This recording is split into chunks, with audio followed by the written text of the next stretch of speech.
Good morning, friends. We're going to get started in just a few minutes.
Good morning, everyone.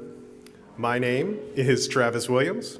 My pronouns are he, him, and I'm honored to welcome you to the Ethical Society of St. Louis.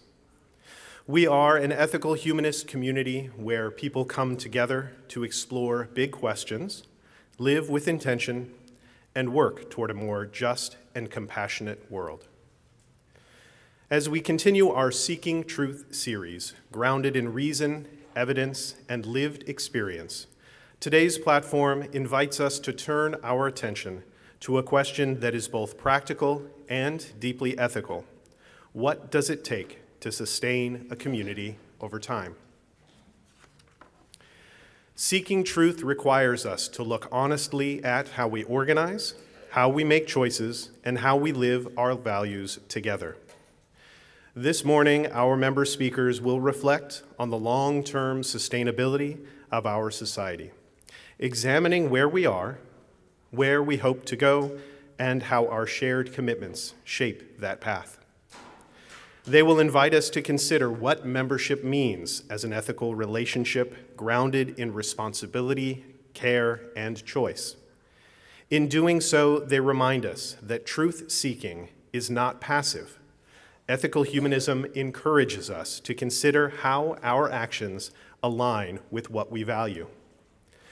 As we begin today, I invite you to take a moment to silence your devices so we can be fully present with one another.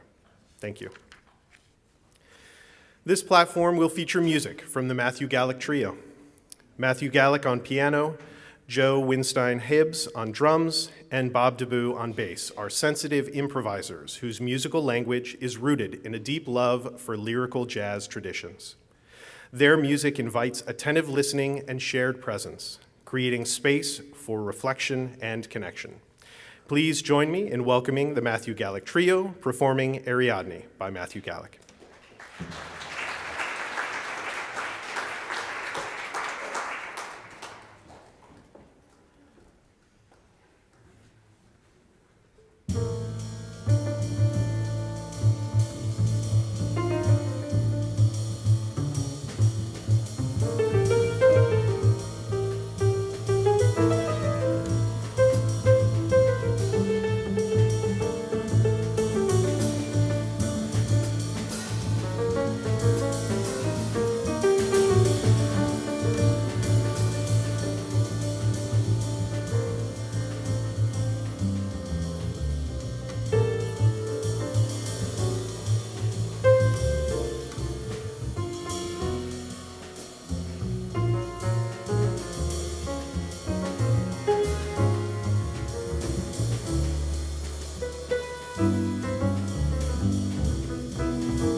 Thank you so much for that wonderful selection. Each week, we read our youth education core values as a way to bring us together and remind us of our shared commitments. This morning, our core values reader is my son, Rush Williams.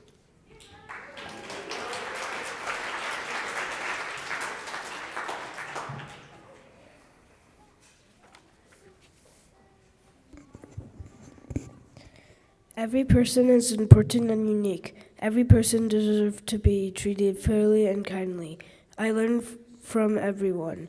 I can learn from everyone. I am a part of this earth. I cherish it and all the life upon it. I learn from the world around me by using my senses, mind, and feelings. I am a member of the world community, which depends on the cooperation of all people of peace and justice. I can learn from the past to build for the future. I am free to question. I am free to choose what I believe.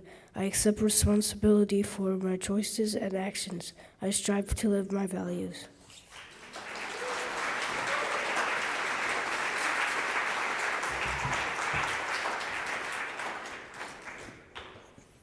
Great work. Thank you. These values remind us that community members of all ages help make this place what it is. Youth members, thank you all for joining us today. We'll see you again after platform.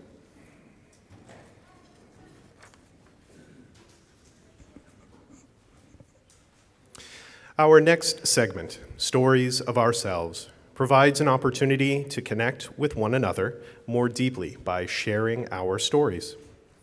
This morning, we will hear from member Clark Hodeling. Please join me in welcoming Clark.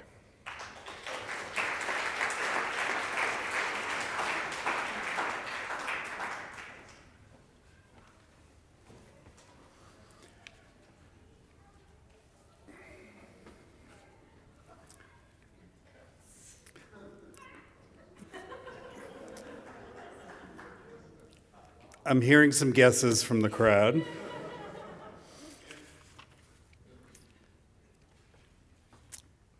But here's the real answer, and it isn't that we both had hair.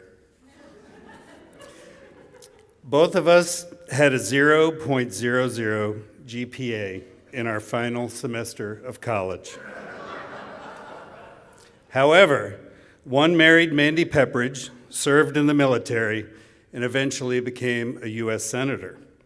The other sold ergonomic chairs for over 40 years, recently retired, and serves as your president-elect of the Board of Trustees.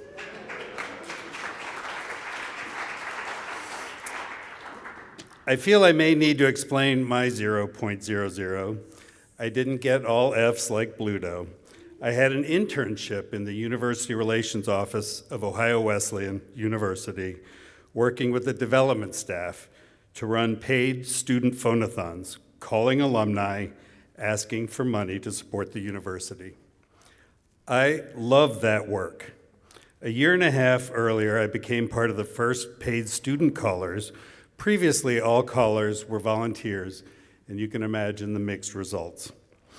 I love this work because we were connecting the university's mission back to alumni to money that came back to the university to support their mission. I've learned in life that for positive institutional change to occur, two things must be organized. And we learned about that this morning in Forum: people and money. That's what we were doing. I have some amazing stories of that time. We don't have time today to cover them, but I love talking about them. And if you want to hear them, come see me. After graduation, I received a job offer from the Senate of the state of Ohio. I don't really remember what that job entailed, but it certainly wasn't as prestigious as Blutarski's role in the government, as well as one from Ohio Wesleyan as their assistant director of the annual fund. I accepted that offer and embarked on my destiny: university administration and fundraising. What an amazing job for a 22-year-old, working with friends and the best boss ever, meeting and talking to amazing alums, and traveling all around the country. The next year, I was promoted to Associate Director of the Annual Fund, and my destiny seemed to have a trajectory and legs, and I was having a blast doing it, learning about the importance, the necessity of giving of time, talent, and money for institutions, not only to survive, but to thrive. The next year, I accepted a job with the Cincinnati-based Herman Miller dealer. Remember the ergonomic chairs? And my career was sidelined in university development for about 40 years, except in various volunteer positions. And that's another story for another day. Organizing people and money. Great organizations do both well. When thinking about this place, the Ethical Society of St. Louis, we have and continue to do both well. Without our past, those that came before us, without our legacy, we'd be in much shakier position, both in terms of our history and accomplishments, as well as our amazing endowed funds. Without our staff, our operations and programs would most likely be non-functional. Without our board, we'd have issues with oversight and governance, but without our members, all of you, we'd cease to exist. Membership is what keeps us going. What we give in terms of our time, talent, and treasure, our 3 T's, is our oxygen, it's our blood, and our life. And at different stages of our lives, we can contribute different amounts of our 3 T's, and that is very human. But to be a member, to keep this place relevant and strong, we need a part of all of you. A couple of weeks ago, all of you should have received the annual letter regarding our 2026-27 pledge drive. I hope all of us take time to seriously reflect on what we can give in the coming years, both in terms of ourselves and our treasure. There is no right or wrong answer except to do what you are able.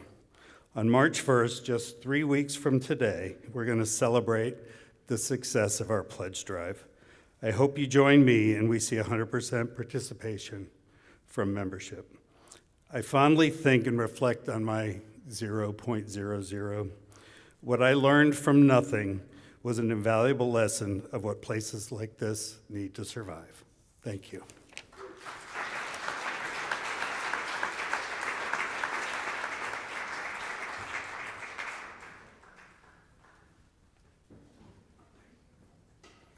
Thank you very much, Clark. Please welcome back the Matthew Galik Trio for their second musical selection, Old Folks by Willard Robison.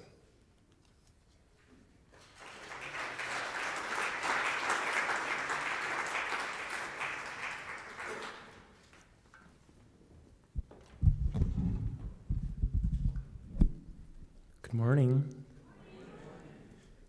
The first tune we played was something I wrote a few months back, and the 3 of us have only played it together once before. Does anybody know the myth of Ariadne? I'm not an expert on it, but I liked the ring of that word, Ariadne. So I made it a song title. And now we're going to play an old ballad called Old Folks.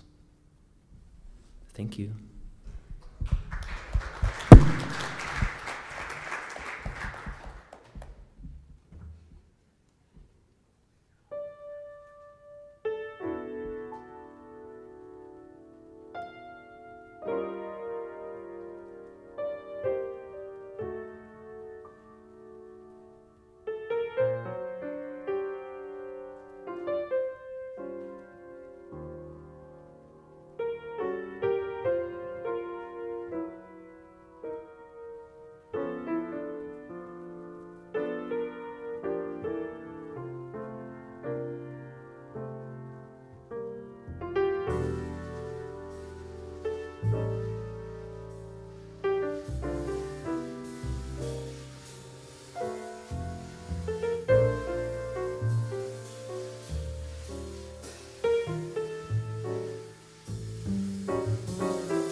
Thank you so much. That is such a wonderful way to lead us into our mindfulness minute. Before our main address, I'd like us to pause and reset our attention. In order to seek truth in a world full of information, opinions, and urgency, ethical humanism encourages us to listen carefully, notice our reactions, and stay present, especially when a topic or conversation is challenging or complex. I invite you to take a silent minute to settle into your seat. Relax your body from the top of your scalp down through all your muscles. And once you've reached the end, bring your attention to your breath. Allow your body to release tension and your mind to set aside what can wait as we prepare ourselves to listen clearly and thoughtfully.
Thank you all for continuing to participate in this shared experience this morning.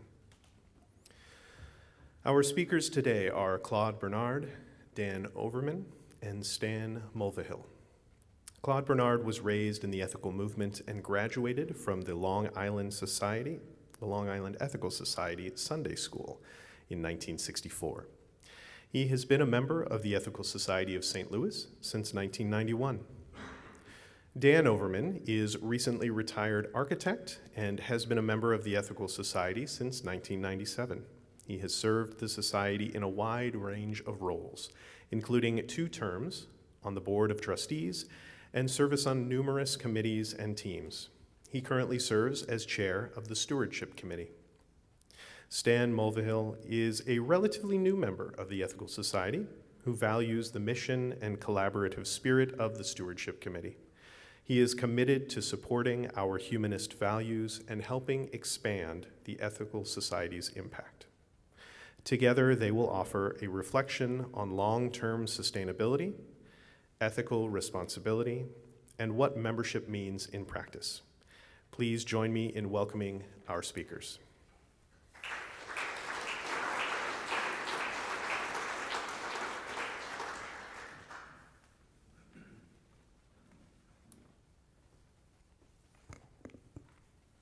Good morning. I'm Claude Bernard, in case you don't know me.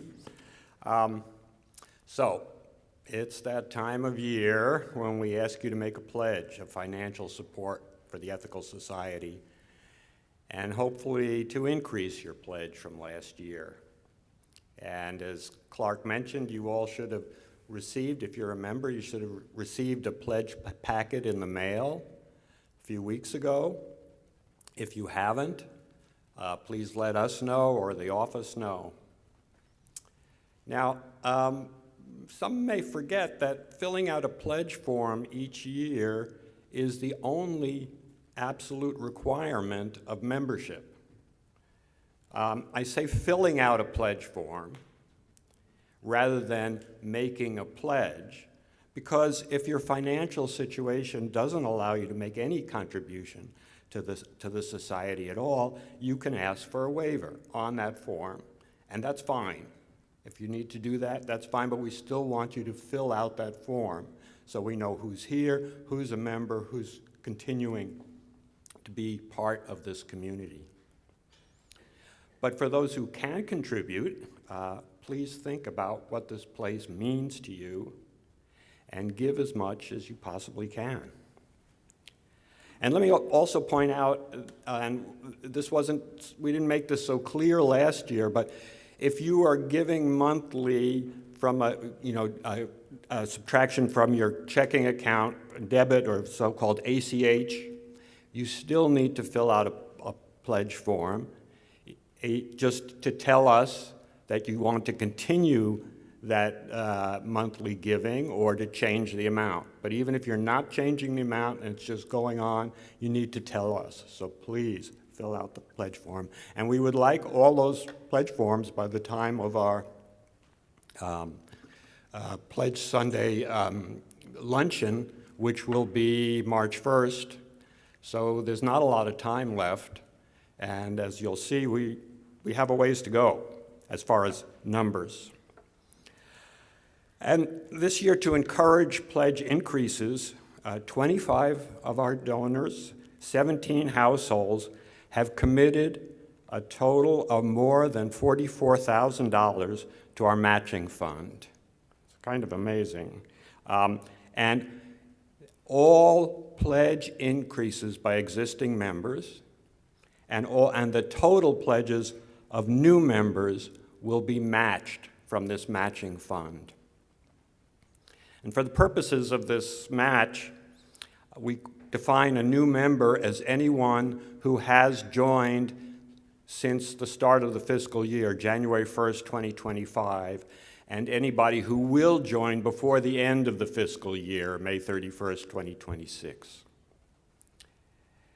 And money from your pledges, as always, will go into the operating fund of the society.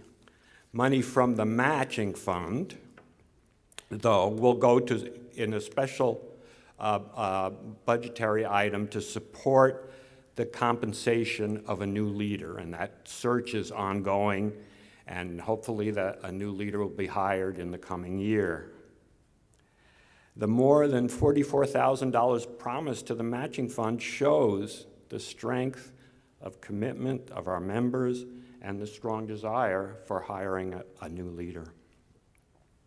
So here's the status of after the first 2 weeks of the campaign. This is now a week-old data. We have quite a bit of money compared to our pledge goal. That's the first column there, the pledge goal of $375,000. Not that many pledges, though, and this is sort of typical of our history. At the beginning of the pledge campaign, the people who give usually are the long-term members who have been here for a long time. They're probably older, they have more financial resources. They usually give early. So you can see our percent of money is significantly higher than our percent of pledges. Hopefully, in the next 3 weeks, that will change, and they'll both move up to the 100% level. And so far, we've matched about $7,500. That goes to the first-year compensation of the new leader. So our long-term goal, though, is to have pledging cover 2/3 of our operating budget, with the remaining 1/3 coming from our endowment income.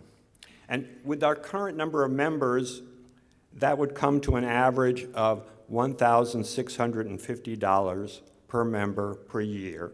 And that's the level that this year is what we call the sustaining level. We're still well below that.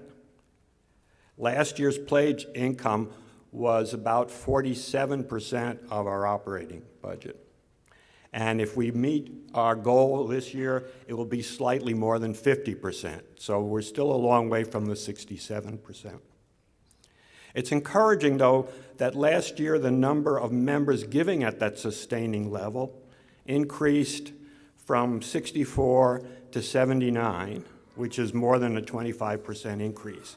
So I think we're on our way.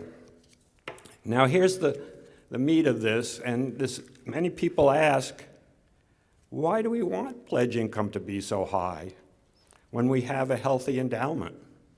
That's a really good question. It's a really important question.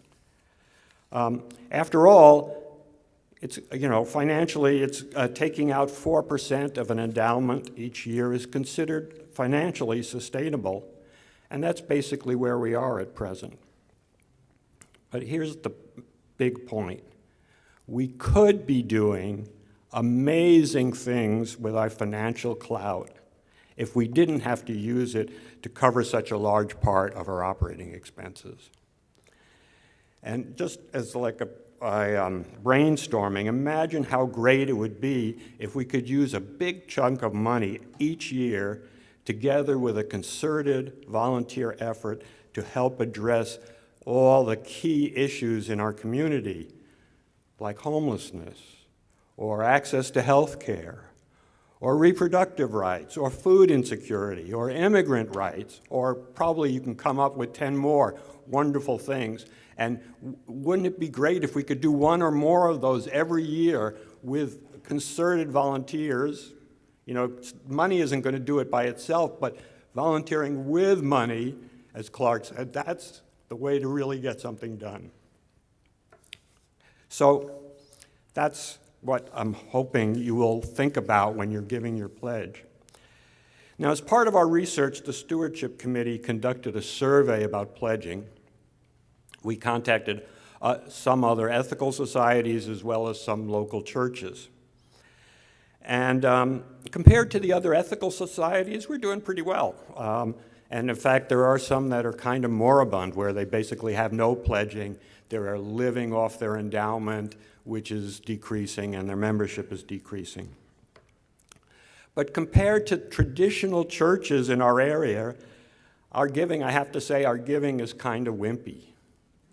Our average pledge last year was about $1,150, which sounds like a lot, but of the 9 local churches we surveyed, the lowest average pledge was $2,200, and the highest was $5,400. So I asked myself, what do these churches have that we don't have? And this is what I come up with.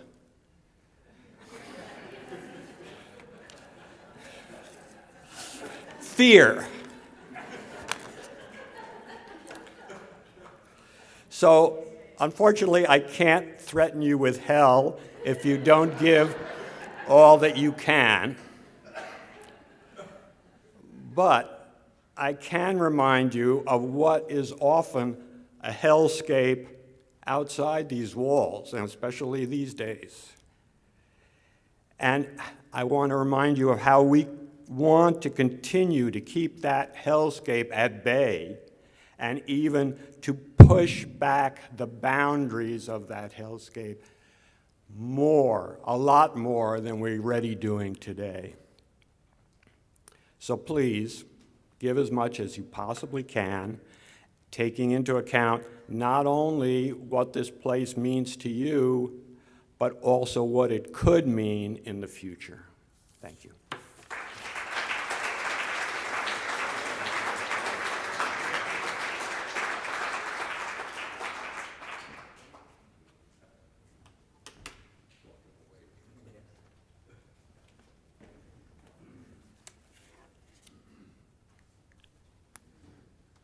Hey, it worked. All right. My name is Dan Overmann, and my pronouns are he and him. Good morning. Oop, I'm going to get my glasses on here. First, about the hat, of course. I always debate whether I should wear the hat or not, but since it appeared in the photograph that was in the connection, I felt compelled to include it.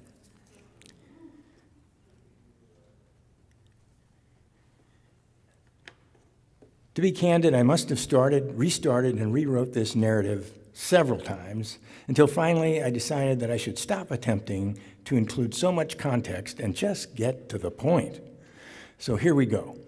Stating the obvious, pledging is a form of financial investment in the society. And ultimately, our pledge response is guided by balancing 2 factors: our personal assessment of how much value the society creates, and our personal financial capacity, which of course is dependent upon income and lifestyle. So let's identify the aspects of the society that create value. Of course, this will be different for each of us because we have differing life circumstances, but in general, the value can be categorized into 3 buckets, with the core values as the foundation. Ooh, look, we have a foundation with 3 buckets. We're rolling now. So, let's talk about institutional value. For example, PBS and St. Louis Public Radio are institutions.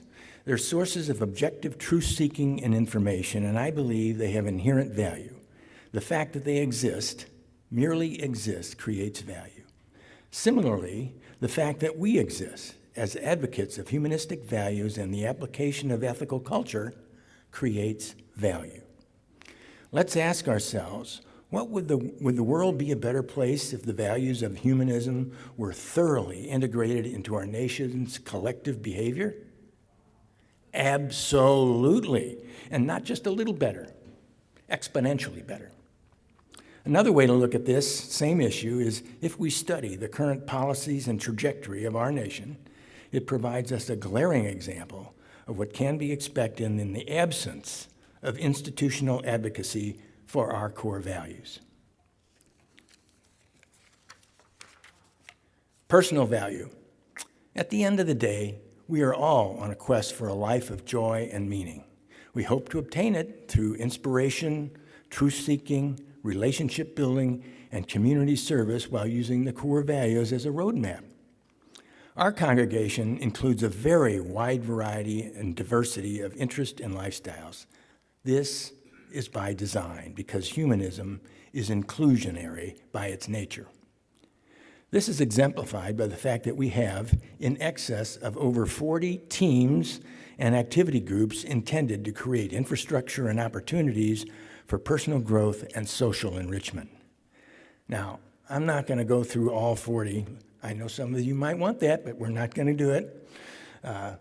But just consider that in addition to the Tuesday Women's Association and the men's group, there are 4 music groups, 2 food-related groups, 3 book clubs, a theater performance group, and 2 or 3 hangout and special interest groups. This creates a wellspring of opportunity for personal growth and potential value. The third bucket is community value. A welcoming home for humanists provides us all with the benefit of surrounding ourselves with like-valued people. People striving to live the core values and attempting to elicit the best, the very best in the emotional well-being of others. Now, right about now, maybe you're thinking, Dan, you are just in a good old Pollyanna, aren't you? Well, that's probably true. And don't you think your view, Dan, is a bit of a fantasy world? Absolutely. And why not? Quite frankly, the alternative is neither appealing nor acceptable. Now, in full candor, it is certainly not realistic to expect that our community of 300 plus people, or even the entire 2,000 members in the ethical culture movement, have enough influence to really change the world, or even our own country, or our state, or our county. However, it is realistic that we can create and influence that portion of the world, the one in which we work, live, play, and interact, a sort of bubble within the world at large. Additionally, our community is comprised of dozens of interested people, which creates the benefit of scale that allows us to extend the application of the core values beyond our 4 walls. Today, I'm going to single out community service activities, not as a way to give ourselves a public pat on the back, but just to raise comprehensive awareness that might impact your assessment of the society's value and inspire greater participation and support. Now, it's true that announcements that appear in the weekly newsletter and in platform announcements, these events are chronicled, but they're never comprehensively presented. So let's take a couple of minutes to provide an overview. Now, I hope that after your exposure to this information, your reaction may be similar to mine. I didn't know we did that. I didn't know we did that. I didn't know we did that and that and that. So here we go. Founding of the Mid-Rivers Ethical Society. This is an old one. I was hesitant to put it in here, but I thought, 25 years ago, this Ethical Society of St. Louis created an initiative to develop a new society. After considering several outstate locations, St. Charles County was selected. Not a hotbed of liberalism out there, but because the population was exploding there.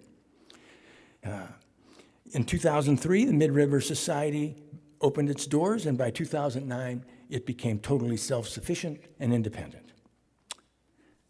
Kudos to the 70 members at the Mid-Rivers Ethical Society for their success and longevity. The Uganda Humanist Schools.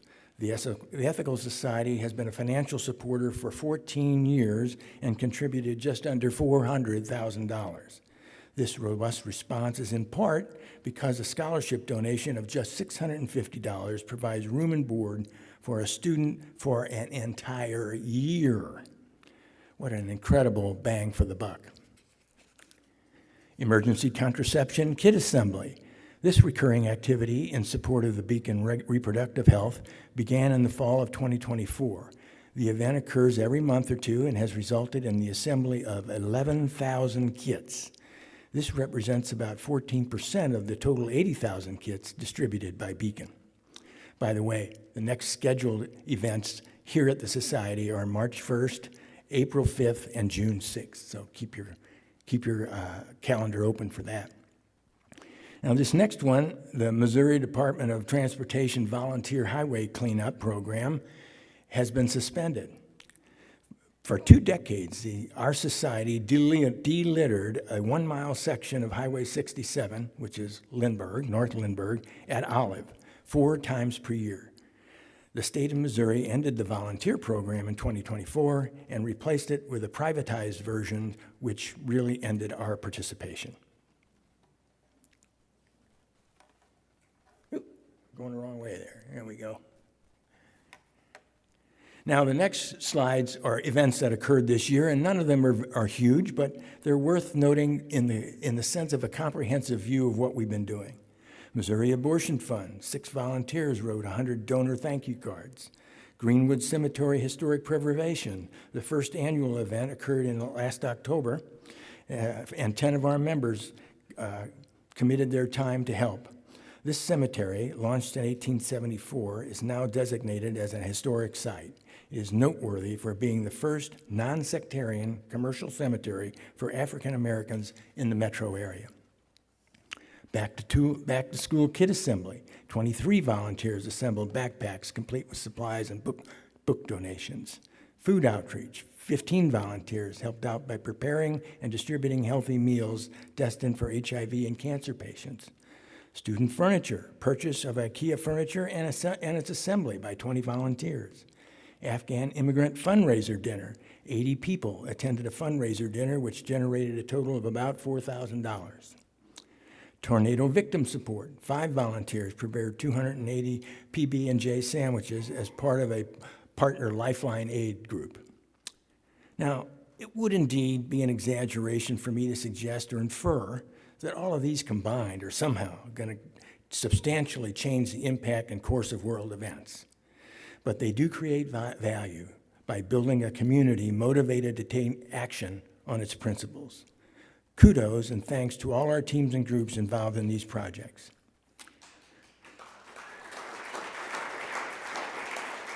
So, what is it that we are really asking today? That you take some time to consider the value that the Ethical Society creates as an institution for you personally and as a community, and consider investing generously and, well, one more, if possible, just maybe, even stretch yourself a bit. Thank you.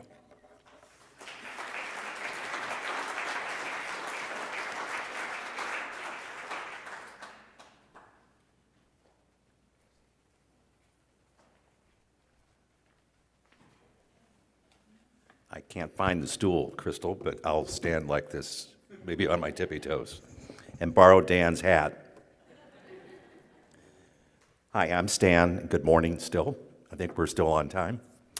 As was mentioned, I joined the Stewardship Committee, I guess early last year at some point. And I find it fascinating to be a part of it and also to absorb the many things that all of you are doing here as a member. When I think of membership in the Ethical Society, I think of the word freedom, which is the word, the concept that was most representative of my thinking outside the box as the way I was raised, the freedom of thought, to question, to pursue, to make choices, to make mistakes, whatever. That's why I came here, and I'm glad I did. But that freedom is not untethered from the world around us. So if we pursue this, if we have the choice and the chance to pursue this, we sort of owe it to ourselves, first of all, selfishly, but also to others, to spread the word, to spread the impact, to take what is, frankly, a series of assaults on freedoms of many kinds and turn the clock forward again and after it. And part of the way we do that is as members. The first word, do I have to do this? I guess I have to do this. I thought Dan was going to do it. The first word for me is intention. My intention to become a member is a significant step and should not be overlooked. I circled this place for some 30 years, occasionally dropping in for a conversation, listen to music and hear what people had to say. But I've gained more in the last 2.5 years than I did the 3 decades that I just simply browsed. So part of it is to make that commitment in order to fulfill what you're seeking and what you can do for others. The second is presence. To be here at least often enough that people know you and you know others, because, otherwise we could just, when we join, we could be handed a box of books and told you can go home and read them at your leisure. And I think it's very valuable to be able to do that. I've learned a lot from reading. But we're a humanist, and it requires other humans to fulfill that understanding for ourselves and what we can do with it. So presence is important. Third is engagement, because at some point we're all eager to have the values we respect, that we love, that we've come to understand, and to push forward to get that impact in our own lives and beyond. We've talked about it. Clark and Dan and Claude have all talked about that desire to look ahead and make changes, all the things that Dan outlined for us. There are so many ways to get involved. There's almost too many ways to get involved. But for newer members, it's exciting, and there's chances that they can come in and participate and perhaps tweak or change how these things get done in the future. And lastly is support. As everyone has mentioned, support is just as important as engagement and your presence. Without it, we all know things can't happen. This year, we have the extra encouragement, as Claude mentioned, of a group of donors who will match dollar for dollar any increase of a member's pledge for the Leadership Fund. And that's a real motivation. That's a group of people who believe in you and believe in this place to stand up and try to encourage more. Pardon me. There's also the fact that, as I think Claude also pointed out, there is an absolute requirement to at least fill out the pledge form. It can be 0 or thousands. Many of us are somewhere in between. But when we do this, we want to reflect on why we're here. We look at the challenges that we have in the present circumstances, but we don't stop there. We look forward. A pledge is our version, Humanist version, of a prayer, an expectation for the future. That's our commitment to that, and we really sincerely hope that you'll take that action promptly to make a pledge and help us sustain this. I'm putting up here right now a couple of the QR codes. The one on the right is the giving guide, which I found valuable as I reflected on what I could do or what I should do. It's got a range of possibilities there. And the one on the left takes you directly to the pledge form. And I think Dan would like me to say, if you want to pledge right now, this is a great time to do it. I'm simply going to say, reflect not just on where we are right now, but where you want it to go. And you have to have your own marker there to help influence that. If it doesn't go the direction you want on this or this, you still have your voice, your participation, and your support to value the values we care about. Thank you very much this morning.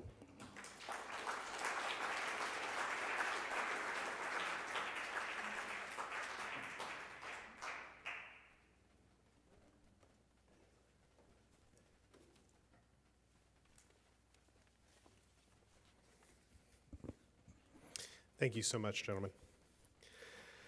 At the Ethical Society of St. Louis, our mission shapes everything we do, from Sunday platforms to youth programs, music, service, and partnerships in the wider community. Our work is sustained through the generosity of our members and friends. Today's collection supports the ongoing life of the Ethical Society and allows us to continue offering programs, gatherings, and opportunities to live our values together. Most members of our community support the Ethical Society through regular monthly giving or an annual gift. For those who'd like to contribute in person today, the collection baskets and the QR code on the screen are simple ways to participate. Every contribution helps bring our mission to life. If you'd like to stay connected with our community, we invite you to subscribe to our weekly newsletter. For updates on upcoming programs, service opportunities, and ways to get involved. Now let's take a moment to hear some announcements about what's coming up in the life of our community. The TWA is hosting a bake sale today. It is currently live down in the Becker Room. Make sure to get some sweets for your sweetheart or get a head start on Valentine's Day today. The annual pledge campaign is underway. If you have not received a pledge form in the mail, please contact the Stewardship Committee at stewardship@ethicalstl.org. If you just can't wait to make your pledge, visit ethicalstl.org/giving to pledge online and to review our giving guide. Also, save the date and mark your calendars for March 1st for our appreciation and celebration luncheon immediately after platform. Thank you in advance for your consideration and the pledge commitment you are willing to make. There is still time to make a commitment to the matching fund for the 2026 pledge campaign. All pledge increases will be matched, and the money from the matching fund will go towards compensation of a new leader. If you are interested in becoming a matching fund donor, email the Stewardship Committee at stewardship@ethicalstl.org. The Stewardship Committee extends our deepest appreciation to the 17 donors that have committed $44,300 to the fund. We are excited to announce that planning is underway for a brand new ESSL website, and we want your ideas to help guide it.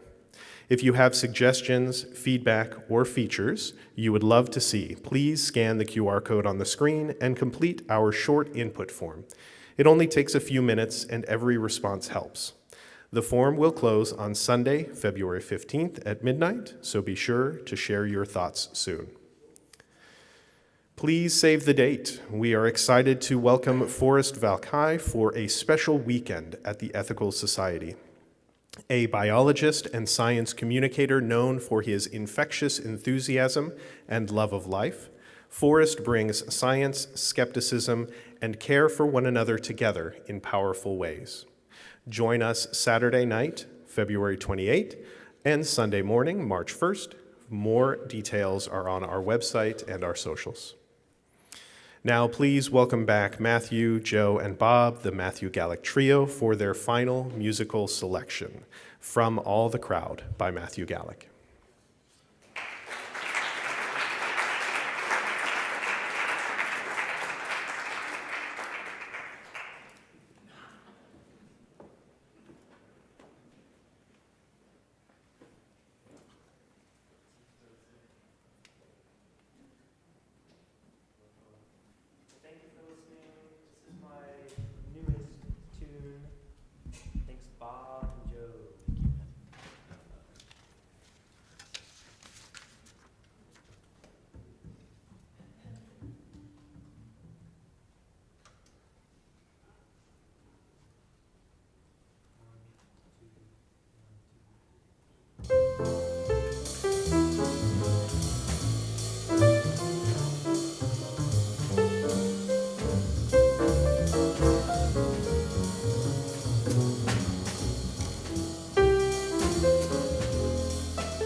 Thank you so much. That was fantastic. As a former music teacher and a jazz lover myself, I'm never really sure when to clap during a performance, but I think the answer is just whenever you feel like it, whenever you feel it's deserved. So fantastic job. Thank you.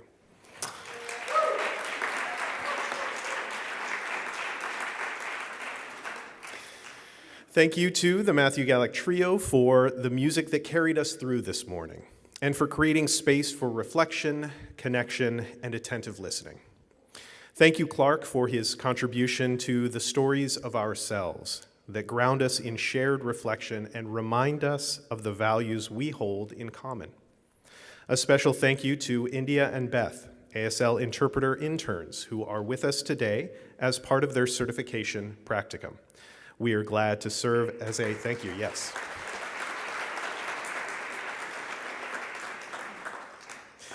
We're glad to serve as a partner site with emerging interpreters, where emerging interpreters can build skills in a real setting to expand access for the deaf and hard of hearing. And thank you to Claude, Dan, and Stan for inviting us into an honest and thoughtful reflection on sustainability, values, and what it means to belong to this community.